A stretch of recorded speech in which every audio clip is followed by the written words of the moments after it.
হলো তিতো হলেও সত্যি। তুমি সেদিন বাঁচতে শিখবে যেদিন তুমি এটা মেনে নেবে যে একটা মানুষ সবার কাছে ভালো হতে পারে না, একটা মানুষ সবাইকে খুশি করতে পারে না। আর এটাই বাস্তব। তুমি সেদিন খুশি হবে যেদিন তুমি অন্যের কথা গায়ে মাখা ছেড়ে দিয়ে তুমি নিজে কি করছো সেই কাজটাকেই যদি তুমি প্রায়োরিটি দাও এবং বিচার বিবেচনা করো, তাহলেই তুমি নিজেকে খুব খুশি রাখতে পারবে।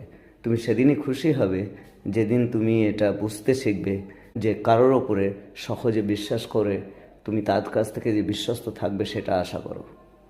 তুমি সেদিন খুশি হবে যেদিন তুমি এটা মেনে নিতে পারবে, এটা বুঝতে পারবে যে প্রত্যেকটা মানুষ তার নিজের চিন্তাধারাতেই চলে। তোমার চিন্তাধারাতে যে সবাই চলবে এমন কিন্তু কথা নয়। তাই নিজের চিন্তাধারা, নিজের বিচার, নিজের বিবেচনা বা নিজেকে খুশি করার রাস্তাটাকে খুঁজে নিন। অন্যের কথায় কান না দিয়ে অন্যেরা কি করলো সেটা নিয়ে চিন্তা না করে নিজে কি করলেন সেটার উপরে বিচার বিবেচনা করুন। ভিডিওটি ভালো লাগলে অবশ্যই শেয়ার করবেন। আর এটাই অতি বাস্তব, আর এটাই বাস্তব সত্যি। ধন্যবাদ।